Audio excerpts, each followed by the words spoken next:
하나님은 교만한 사람과 겸손한 사람을 대하는 방식이 다르셔요. 잠언 16장 5절 말씀입니다. 시작. 무릇 마음이 교만한 자를 여호와께서 미워하시나니 피차 손을 잡을지라도. 우리는 날 사랑하심, 어디에? 성경에 써있네. 그렇게 찬양하지만 지금 말씀에 의하면 모든 사람을 하나님은 사랑하시는 게 아니라 미워하는 사람도 있는데, 그게 누구냐? 마음이 교만한 사람이라는 거예요.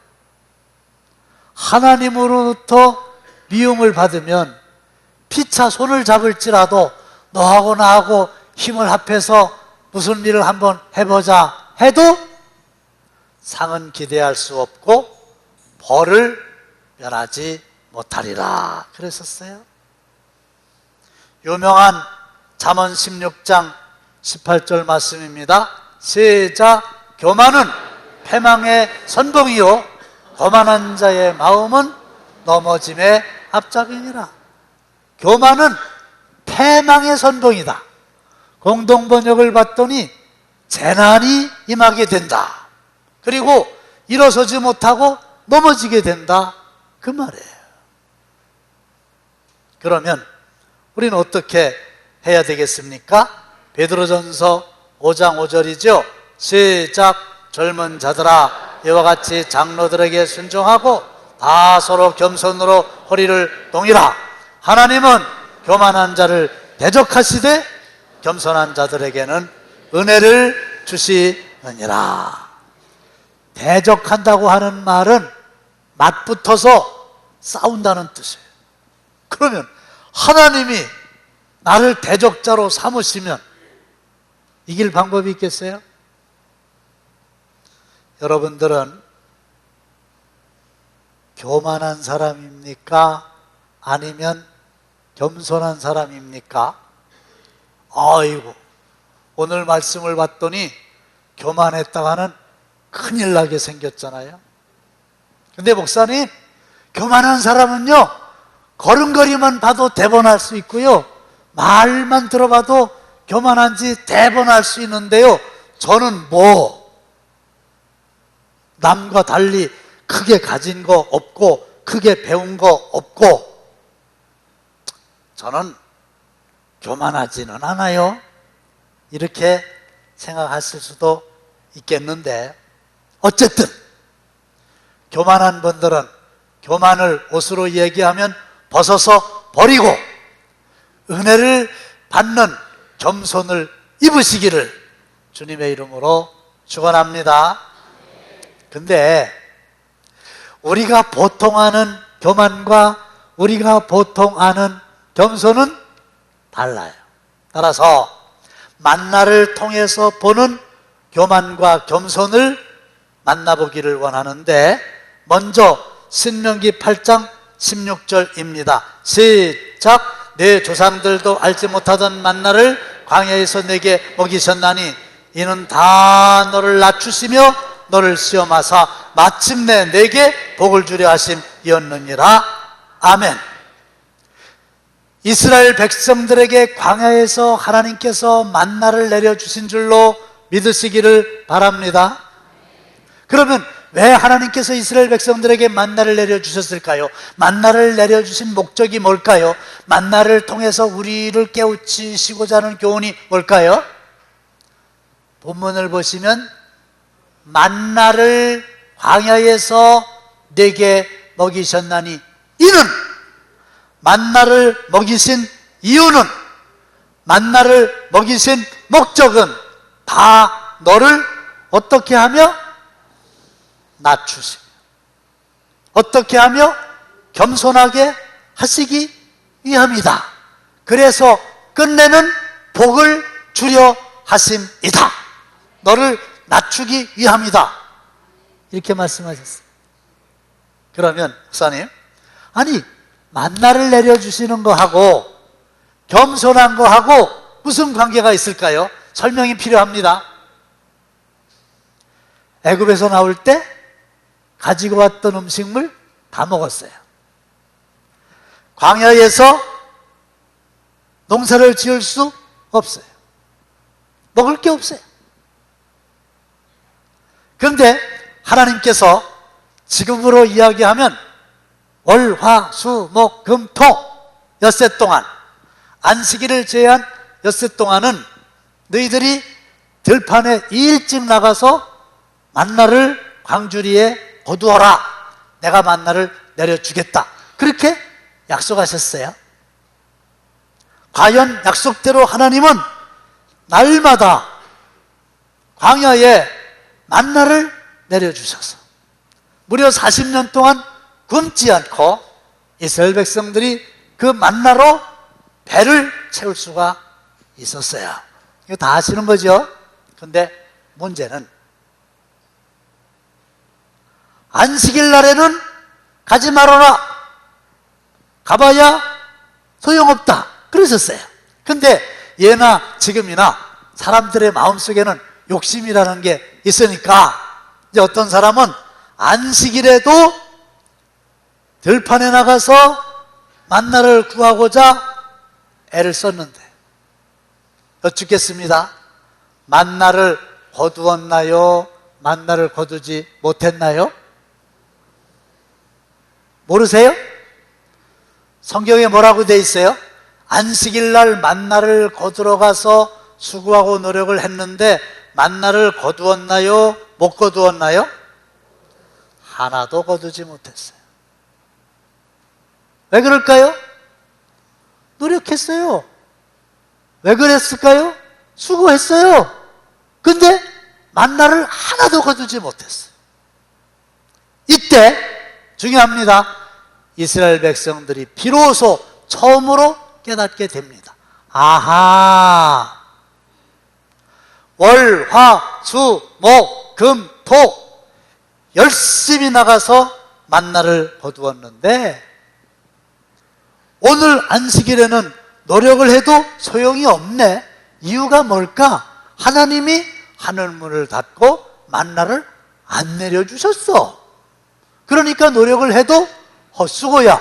그렇고 보니까 월요일부터 토요일까지 내가 열심히 가서 거둔 줄 알았는데 내가 노력하기 전에 먼저 하나님께서 하늘문을 여시고 만나를 내려주셨구나. 하나님이 만나를 내려주셨기 때문에 가서 만나를 거두게 된 거지, 하나님이 하늘문을 닫고 만나를 내리지 아니하시면 아무리 내가 노력을 해도 소용이 없구나.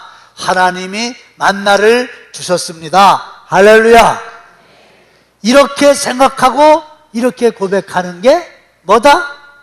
겸손이다. 그래서 이스라엘 백성들은 만나를 통해서 자기 자신을 낮추게 되었습니다. 이게 겸손이라는 거예요. 그러면 교만은 뭘까요? 그 다음 절입니다. 시작. 그러나 내가 마음에 이르기를 내 능력과 내 손의 힘으로 내가 이 재물을 얻었다 말할 것이다.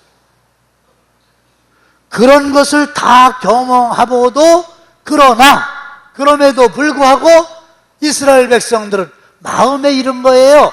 누구에게 말한 거 아닙니다. 그냥 마음속으로 생각만 한 겁니다.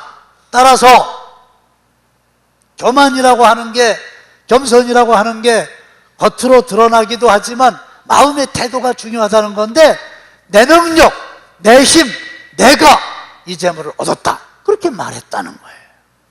그게 뭘까요? 그게 교만이에요. 잘난 척하고 뽐내고 자랑하고 이런 게 교만이다? 그건 윤리적인 얘기고, 하나님이 말씀하시는 교만은 하나님이 행하신 일을 내가 행했다고 생각하는 거, 하나님이 하신 일을 내가 했다고 생각하는 거, 그게 벌써 교만이라는 것이죠. 근데 이스라엘 백성들이 그 지경이었다면 오늘의 많은 사람들도 마찬가지. 목사님, 내 돈으로 내 맘대로도 못해요. 내가 힘써서 벌은 돈인데 내 돈 아닙니까? 내가 수고한 거 아닙니까? 근데 그렇게 말하면 안 되는 거예요. 그게 교만의 시작이에요. 그 다음 절 보실까요? 시작. 네 하나님 여호와를 기억하라. 그가 네게 재물 얻을 능력을 주셨습니다. 할렐루야. 누구를 기억하라는 거예요? 하나님을 기억해야 돼요. 내가 내 힘으로 내 재물을 내가 이러면 안 돼요. 그가 하나님께서 재물 얻을 능력을 주셨다 이거예요. 여러분들의 건강을 하나님께서 지켜주시는 줄로 믿으시나요? 아멘이 좀 시원찮았어요. 그렇죠? 여러분들의 생명을 하나님께서 지켜주신다고 하는 사실을 믿으시나요? 역시 1부 예배, 2부 예배, 3부 예배 공통적으로 건강은 하나님이 지켜주시는 게 아닌 것 같고 생명은 하나님이 지켜주시는 것 같다, 이런 것 같아요.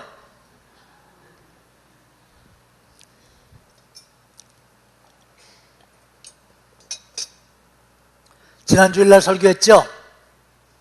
우리가 이 세상에서 이렇게 살고 있지만 내 의사와 관계없이 내 동의 받지 않고 생명의 주인이신 하나님께서 일방적으로 이제 스톱! 하면 내 생명 끝나는 거 다 이해하시죠?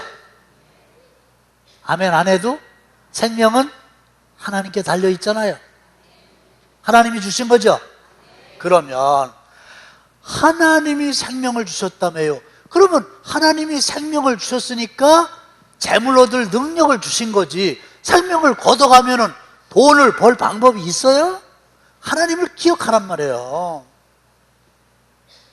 특히 우리 교회 이 청년들 보면은 이제 대학을 졸업하고 또 군대를 갔다 오고 직장을 구하게 되는데 아주 부모님들과 더불어서 40일 작정 기도도 하고 좋은 직장을 주세요 이렇게 기도들 하세요.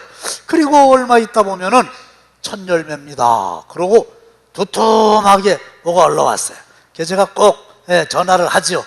이게 어떻게 된 겁니까? 그랬더니 하나님께서 좋은 직장을 은혜로 허락해 주셔서 번 첫 열매를 감사하여 하나님의 은혜를 기억하고 하나님께 드립니다. 이러는 청년들이 생각보다 아주 우리 교회에 많아요. 어떤 권사님도 첫 열매를 드리셨어요. 제가 전화했어요. 제 애가 어떤 그 학교에 가서 아이들을 가르치게 되는데 거기서 첫 달 받은 월급을 하나님께 드립니다. 그 처음에는 직장을 허락해 주신 분도 누구시다? 하나님이시다잖아요. 그러니까 재물 얻을 능을 누가 주신 거예요? 하나님이 주신 거잖아요. 그것을 마음속에 인정하고 입으로 고백하는 태도가 겸손이에요. 교만이 뭐냐? 하나님이 행하신 일을 마치 자기의 공로인 양 생각하는 거, 그게 교만이에요. 따라서 교만한 자는 윤리적인 차원의 문제가 있는 게 아니라 신앙적으로 문제가 있는 거예요. 따라합시다. 하나님이 하셨습니다. 따라합시다. 하나님이 주셨습니다. 할렐루야. 이게 뭐라고요? 겸손. 아니에요. 내 힘으로요, 내 능력으로요, 내가요 이런 일 했습니다. 교만이라. 그래서 하나님은 만나를 통해서 너희들이 아무리 노력해봐라 하나님이 만나를 내려주지 아니하시면 헛수고가 되지 않더냐. 그러니 하나님의 은혜를 구해야 된다. 이게 만나를 통해서 교만과 겸손을 알려주신 거지. 은혜를 붙잡으면 겸손해지고 은혜를 놓치면 교만해집니다. 다윗 왕을 통해서 교만과 겸손을 살펴보기 원하는데, 다윗 왕은 이스라엘의 영광입니다. 이스라엘 국기에 큰 별이 하나 있는데 그 별을 그들은 지금도 다윗의 별이라 이렇게 말합니다. 우리로 이야기하면 광개토 대왕이나 세종 대왕쯤 됩니다. 그런데 이 다윗이 어느 날 백성과 부하들은 전쟁터에 나갔는데 궁중에서 늦도록 잠을 자다가 일어나서 옥상에 올라가 거닐다가 마침 벌거벗고 목욕을 하는 여인의 시선이 닿게 되지요. 알아보니까 부하 장군 우리아의 아내입니다. 쥐도 새도 모르게 데려다가 동침했어요.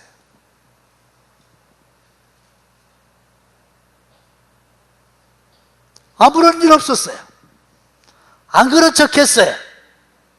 그런데 어느 날 나단 선지자가 이 다윗 왕을 찾아와서 책망합니다.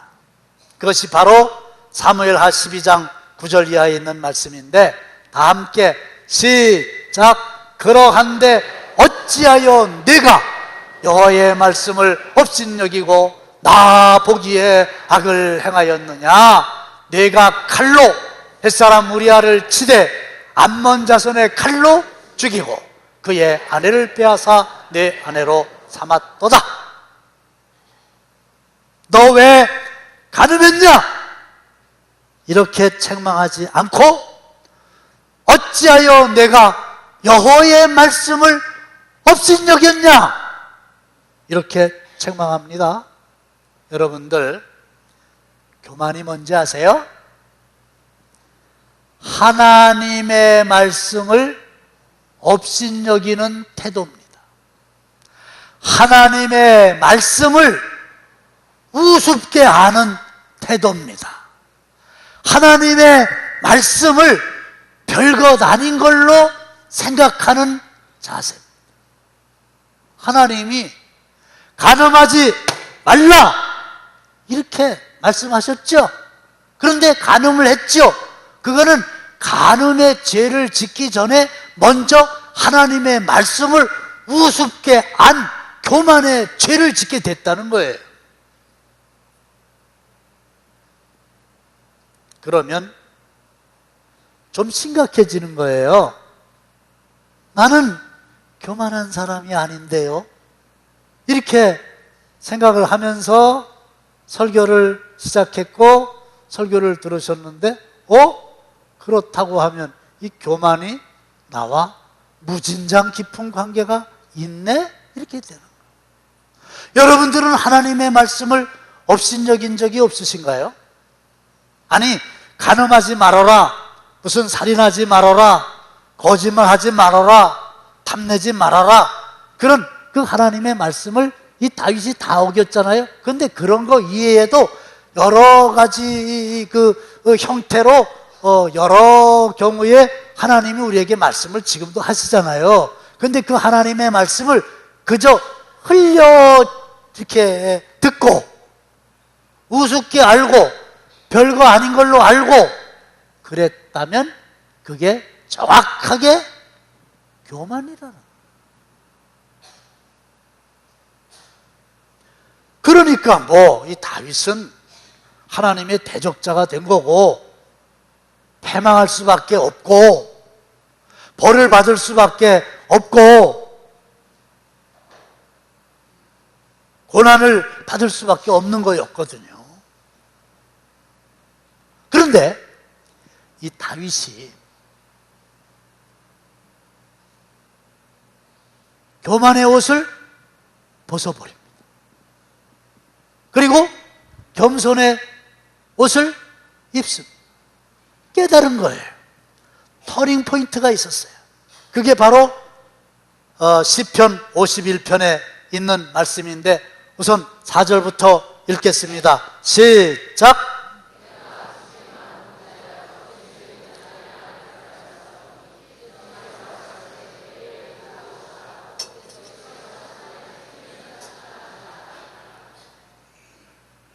여러분들이 집에 가셔서 시편 51편을 보시면 다윗의 시 이렇게 돼 있고, 다윗이 밧세바와 동침한 후 선지자 나단이 그에게 왔을 때 이렇게 돼 있어요.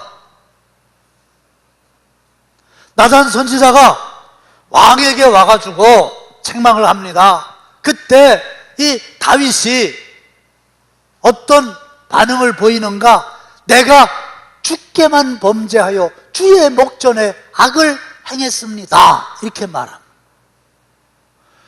우리아라고 하는 부하에게 범죄하기 전에 내가 하나님께 죄를 졌습니다, 하나님의 목전에서 악을 행했습니다, 이렇게 말하고, 주께서 말씀하실 때에, 주께서 말씀하시는 게 아니라 나단 선지자가 와서 책망하는 건데, 나단 선지자의 책망을 하나님께서 하시는 말씀으로 받는 거예요. 그러면서 주께서 말씀하실 때에 의로우시다, 오르르 자를 쓰지 않겠어요? 하나님 말씀이 옳습니다. 저는 잘못 생각했습니다. 내가 어떻게 해서 나를 업신여겼냐? 맞습니다. 제가 하나님을 무시했습니다. 하나님을 우습게 알았습니다. 하나님을 무시했습니다. 하나님이 옳습니다.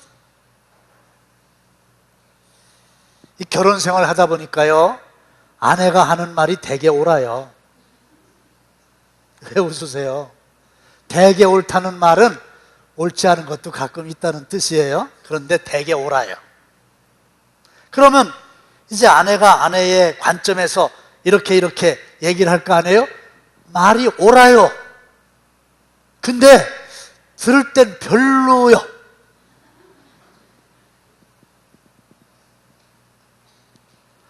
아내의 말이 옳아요.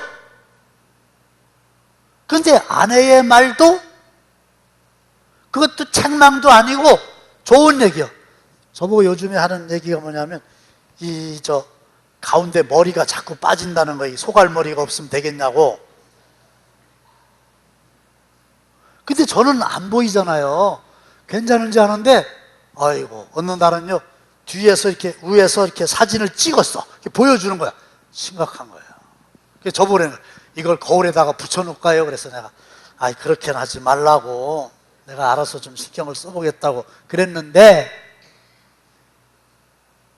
아내가 옳은 말을 해도 옳다고 이러기가 책망도 아니고 좋은 얘기 해도 받아들이기가 쉽지 않은데, 다윗은 왕이라 그랬잖아요. 그런데 나단 선지자가 와서 말씀할 때에 의로우시다, 옳다고, 이게요 겸손이에요. 다윗은 일생 동안에 언제 교만을 벗어버리고 겸손의 옷을 입었을까? 제가 깊이 묵상하기로는 요 사건 이후에 나단 선지자 앞에서의 그 결단이 터닝 포인트였다. 그리고 또 뭐라고 얘기합니까? 주께서 심판하실 때에 순전하시다, 이렇게 말할 겁니다. 심판한다는 얘기는 잘못한 거 벌 준다는 뜻이 내포되어 있지 않겠습니까? 여러분들은 밧세바 데려다가 동침해가지고 애를 낳았어도 그 애가 솔로몬인데 나중에 왕이 되지 않았냐고, 하나님도 그런 거 별거 아닌 걸로 생각하시는 거 아니겠냐고? 아닙니다. 범죄하고 안 그런 척하고 숨기고 밧세바와 동침하여 아들을 낳았어요.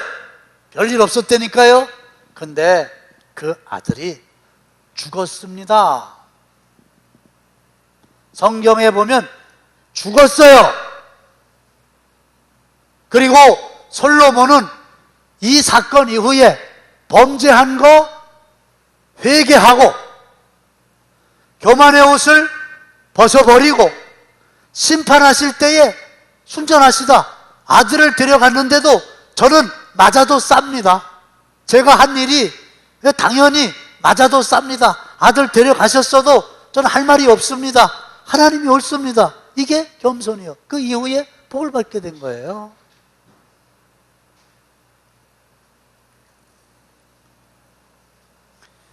여로보암을 통해서 보는 교만을 살펴보려고 원하는데, 솔로몬 왕이 죽고 나라가 남북으로 갈라지고 북은 이스라엘, 남쪽은 유다인데 북은 여로보암, 남쪽의 유다는 르호보암이 통치하게 되는데, 이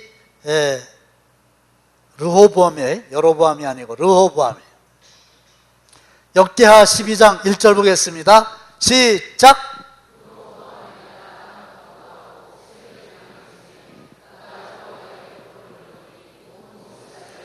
이 르호보암의 나라가 견고해지고 세력이 강해졌어요.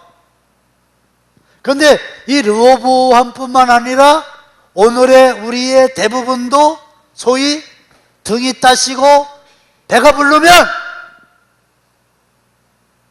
자기가 정치를 잘해서 나라가 견고하고 세력이 강해진 줄 알고 여호와의 율법을 버린다니까요. 하나님을 잊어버린다니까요. 일이 잘 되고 승승장구하고 이렇게 되면은 하나님이 그렇게 해주셨다는 것을 잊어버리는 거예요. 그게 교만이라고 그랬잖아요. 어려울 때 낙심하지 않는 일도 어려운 일이긴 하지만 잘 될 때 교만하지 않는 저와 여러분들 되시기를 주님의 이름으로 축원합니다. 이게 조금 되면은 하나님 없어도 살 수 있는 것처럼 기도의 양이 줄고 하나님 생각하는 것보다 세상적인 거, 자기의 능력을 믿고 이루기가 쉽다는 얘기예요. 그게 교만이에요. 큰일 나요. 제가 여러분들이 잘 아시는 아주 겸손한 분을 한번 소개해 드리겠어요. 여러분들의 기도로 17분의 장로님들과 함께 저희 내외가 라오스 선교지에 다녀왔어요.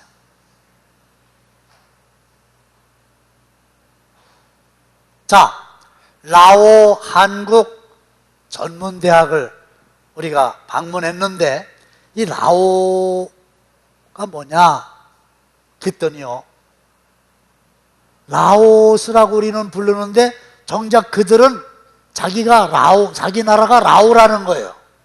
우리만 라오스라고 불러주는 거예요. 왜 그런가 봤더니 LAOS 이게 라오스잖아요. 그러니까 우리는 라오스라고 읽지요. 근데 그들 자신은 맨 마지막에 있는 S를 묵음이라고 그래가지고 발음을 안 한대요. 그래서 그냥 라오라고 그래요. 프랑스의 파리도 PARIS잖아요. 근데 우리가 파리스라고 그럽니까? 그것도 묵음이라서 그냥 프랑스의 파리라고 읽는 것처럼 우리도 라오라고 읽어야 되고 라오라고 불러야 된대요. 하여간 그래서 라오 한국 전문대학을 방문하게 됐는데 여기에 그 설립자 학장님 우리가 직접 배웠는데 한국 사람이에요. 자기가 돈을 벌어가지고 라오스에 라오 한국 전문대학을 만들었고 라오스 학생들이 한 200명 정도 재학 중에 있다고 그러고 거기에는 한국어 학과도 있다고 그래요. 그리고 내년부터는 유치원과 초등학교를 설립하고 점차적으로 중고등학교도 만들려고 그러더라고요. 근데 우리 이종대 양년희 선교사 부부가 그 대학교 안에 그레이스 카페, 그레이스는 은혜라고 하는 뜻이죠. 그레이스 카페 선교센터를 만들었어요. 그래서 저희가 갔을 때에 대관 예배를 드리게 되는 거죠. 넘겨보세요. 그래서 이종대 선교사가 이제 예배 드릴 때에 사회를 보게 되는데 이제 한국어 학과가 있으니까 라오스 애들은 한국말 모를 거 아니에요? 그래서 이제 우리 이종대 선교사가 한국어 학과에 가서 아이들에게 한국어를 가르치는 한국어 교수가 되시는 거예요. 그러니까 책방 아저씨보다, 카페 아저씨보다 교수님이 좋겠지요. 잘 생각한 것 같았어요. 장로님들이 특송하셨는데 너무 은혜 받고 이 은혜 끼치고 그랬어요. 그리고 이제 제가 설교학, 양년희 선교사가 광고학, 인사말하고. 그런데 이분은 또 간호사 출신이라 그 학교에서 이제 양호, 간호하는 파트를 맡아서 이제 섬기게 됐다고 그래요. 그러니까 이 라오스의 학생들이 한국 사람을 만나갖고 자꾸 얘기를 해야 한국말을 익힐 거 아닙니까? 그래서 이 카페에 와서 그냥 카페는 그냥 하는 거고 돈 벌려고 하는 게 아니고 차도 마시면서 거기에 그 책을 읽을 수 있는 공간도 있더라고요. 와서 공부도 하면서 서로 사귀자고 그래가지고 나중에 마음이 열려지게 되면 복음을 전하겠다, 그런 전략이었어요. 우리가 준비해간 교회에서 선교비 전달했고 또 장로회에서 친히 준비한 선교비를 전달하고 왔어요. 그러면 이종대 선교사 내외의 그 일이 겸손과 무슨 관계가 있느냐, 이런 거지요. 어느 날, 언젠지 저는 몰라요, 하나님께서 그 두 분에게 각각 말씀을 하셨겠지. 너는 바다 바깥에 나가서 나의 말씀을 전파하는 평신도 자비랑 선교사가 되라, 그러셨겠지. 그런 마음을 하나님이 주셨겠죠. 그렇지 않겠어요? 맞아요. 그분이 한 10여 년 전에 저를 만났을 때 얘기하더라고요. 하나님이 저에게 그런 사명을 주셨다고, 하나님이 저에게 그런 소원을 주셨다고, 하나님께서 저에게 그렇게 말씀하셨다고. 그래서 제가 언젠가는 선교사로 가겠다고 그러더니 직장 그만두고 가신 거거든요. 왜 겸손이라고요? 하나님이 어떤 경우에 어떤 방법으로 말씀하셨는데 그 말씀을 업신여기지 않고 우습게 여기지 않고 소홀히 여기지 않고 그 말씀을 마음판에 새기고 그 말씀을 순종했다는 거예요. 그게 겸손이라는 거예요. 가라! 그럴 때 그는 하나님의 말씀을 업신여기지 않고 라오스로 가게 된 거예요. 아니면 보내라! 보내는 선교사가 있고 가는 선교사가 있는데 앞으로도 가는 선교사가 많았으면 하는 바람이 하나님의 바람이시고요. 그러나 또 다 가시면은 삼부 찬양대 누가 합니까? 그러니까 이제 보내는 선교사가 있는데 보내는 선교사는 간 선교사를 위해서 기도하고 많고 적고 간에 후원금으로 후원하면은 보내는 선교사가 되는 거예요. 말씀을 맺습니다. 교만이 뭐냐? 하나님이 하신 일을 잊어버리고 내가 했다고 생각하는 거예요. 교만이 뭐냐? 하나님이 말씀하셨는데도요, 하나님의 말씀을 우습게 여기는 거예요. 겸손이 뭐예요? 내가 한 것이 아니고 하나님이 하셨습니다. 하나님이 하신 말씀을 업신여기지 않는 마음의 태도예요.